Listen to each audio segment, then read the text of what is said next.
Good morning, guys.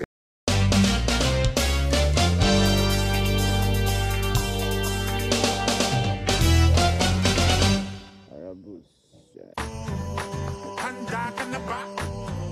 Pabilibin mo sila, TDS and Tor, kitawid natin yan. Kahit mahirap tuloy lang, sa plano mo to, kaya mo na mapagaan. Sa buhay laging palaban, may bagong kapitilitan. Kung pupunta ka sa new highest point in the Philippines, dapat ready ka sa mga ganitong road condition. Ito naman ay laking problema na baka maubusan ng gasolina, especially yung mga lower cc at maliliit yung fuel tank capacity. Dito sa Pilak, Poblacion, Ifugao, na malapit sa highest point of the Philippines, morning to morning dahil meron sila yung gas station.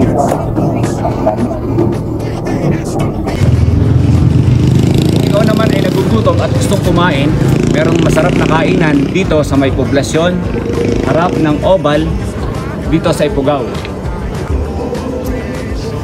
Ang Mia's Eatery. So tara na, kain tayo. Hello po, good morning. Kuya, may anong ulam natin yan, kuya?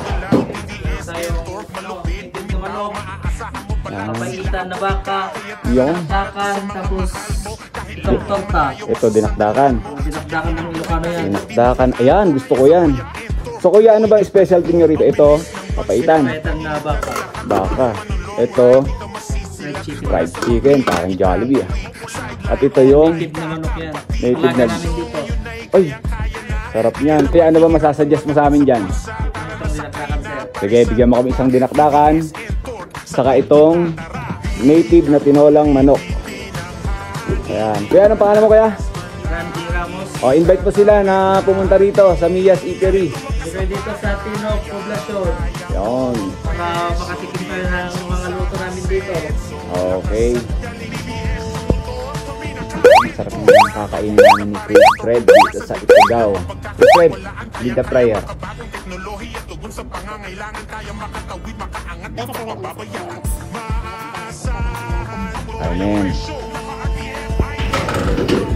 At kung ikaw naman ay pupunta dito sa new highest point dito sa may Ifugao, so hindi mo kailangan mag-worry dahil merong malapit ditong transient ang 4 days family lunch. So affordable lang yung price, then siguro 15 to 20 minutes andito ka na. So ang kanilang room maganda at malinis. So sulit na sulit yung ibabayad mo. So dito rin pinapractice nila ang honesty store, kung saan makita nyo naman walang bantay. Kaya di ka kumuha dyan ng mga kailangan mo, so bayaran mo na lang kung honest ka. So dito naman, kape, meron sila rito tawag dito, itong native coffee na gawa sa bigas. Meron din kapeng bahala ka nang pumili. Huwag na natin pakita. So yan. At siyempre, meron din silang black coffee. So ang kanilang kape rito ay only at free. Okay. So, Kuis, nag-enjoy ka ba sa pag-stay mo dito sa Ifugao? Sobra. So, ano naman yung challenges mo dito sa Ifugao? Sayang, may challenge sana ako kaso hindi pinatulan yung mga tuliks eh. Challenge. So, yun. Yun ang pinakamatinding challenge dito.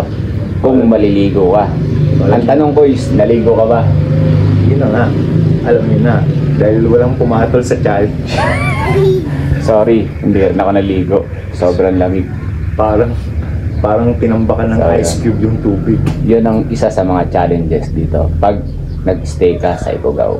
So, yun na muna. Enjoy the coffee. At hopefully, matapos natin ang ating North Loop ng ligtas. Siyempre, puno ng good memories. At tayo naging masaya sa ating North Loop na soon to be Philippine Loop. Cheers! All Red Horse! Itawid natin to. Itawid natin. Version 2. Let's go!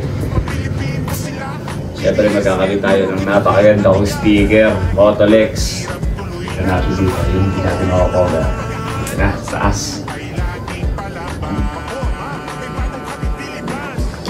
Ganito.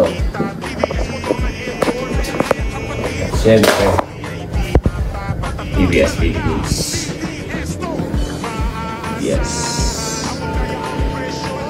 Sir B, baka naman.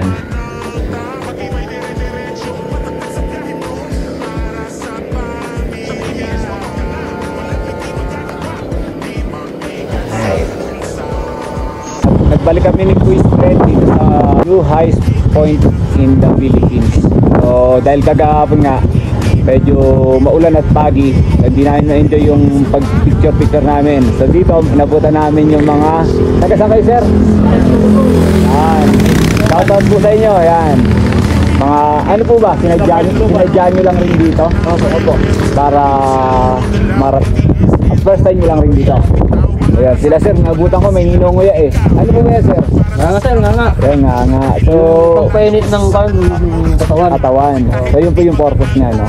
So dito rin po kayo sa Benguet, Nasa Vizcaya. So yun, si Motolex galing ng Montalban. So nag-meet kami rito para ma-enjoy namin yung, siyempre, yung experience dito sa new highest point in the Philippines. Yan, sir, mga sir, kaway-kaway naman, yan. Happy naman, di ba? Happy tayo na yan. Happy birthday! Ayun, no? Nakasama kami, kaya masaya kami. Happy birthday, sir. Pangalan, sir? Steve. Shoutout na, sir. Pangalan? Ariel! JR! Kaya, Richard! Steve there. happy birthday. Ayan, happy birthday sa Richard. Thank you. Philip. Si Derek! Si Derek. Piolo. Yan. Mark. Si Ma'am, okay lang po ba? Yan. Shoutout kay Ma'am. First time na rin po ba rito? So, masaya naman po kayo. Okay po, John. Nag-meet kami rito para siyempre experience sa highest point in the Philippines. Di may dire-diretso, sa gasolina po. TVS, eto na. Handa ka na ba? Pabilibin mo sila. TVS and Torque, itawid natin yan.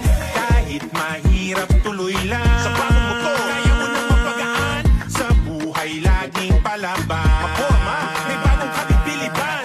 Malayo man itato. TVS motor na and Torque, kaya kapatid. Busy ay di mapapatid. Talaga, TVS to. Maaasahan. Abot kaya ang presyo. Palagi nasa tabi mo. Long ride man ang tapat. Pati may dire-diretso. Matatag sa biyahe bro. Para sa pamilya. Sa TVS motor ka na. Walang hindi magagawa. Di mabigat sa bulsa.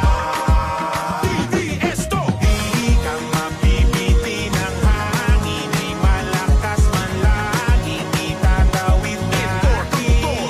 Kahit tumakas ka pa, kaya mo ang presyo. Diretso sa asenso. Lakas at galing. TVS ang motor, paminakain to. Malayo man ang laktaw, abutin ang tanaw. Kaya basta laging pasulong ang galaw. TVS and Torque, malupit, bumitaw. Maaasahan mo palagi sila, ako, ikaw. Kaya tara na para to sa mga mahal mo. Kahit ang buhang malayo, masasandalan mo. Sa biyahe ng buhay kahit na di magaan to. Kasabay ang and Torque, tuloy ang takbo. Ang bilis ng pagsibat, laging ligtas lahat. Trabaho man ng long ride, di ka masisilat. Para sa pamilya itatawid. Sideline on time, kakapatid. Ang presyo ngayon ay kayang-kaya na. Di ka na mahihirapan, magaan sa pulsa. Tara na sakay na, parisan ka pa. TVS and Torque, sagot kita, tara. Di ka mapipiti ng hangin. Ay malakas man laging itatawid natin. Kahit tumakas ka pa, kaya mo ang presyo. Diretso sa asenso. Lakas at galing. TVS ang motor, paminakain to. Mga ka-TBS, nandito tayo sa La Trinidad, Benguet.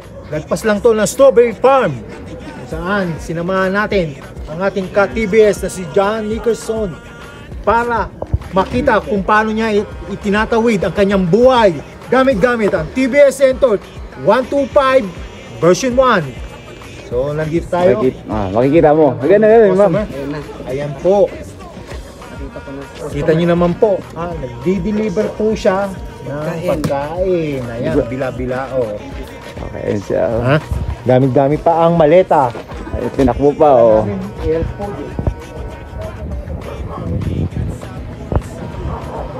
Like and share, subscribe, subscribe.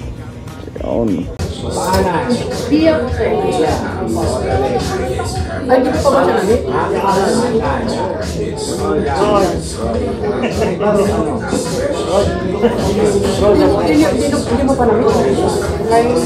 Hindi.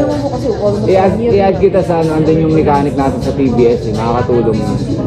Trail ng di ba nano ka sa Inter 125? Kaya pag alam kong 2 bars na yun, nagpapagas na ako kasi hindi na hindi naman talaga totally siya. Hindi na nagkabit Pero yung fuel empty. sa trip, Okay naman po. ayun, ang magiging basehan mo noon, yung trip F, kahit nakalagay doon, 50, may laman pa rin yun. Pero mas maganda pag nag-50 na magpagas ka na.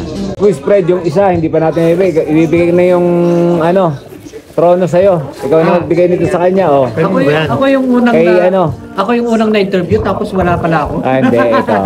Marami ka na. Kay John Nickerson. Kala ko interview ko rin, na-interview ko na eh. Maraming salamat, ha. Ay, thank you. Hindi na kita interview eh. Nag-interview na tayo eh. May kan na eh, na-interview na kanina eh. Salamat. Okay, maraming salamat.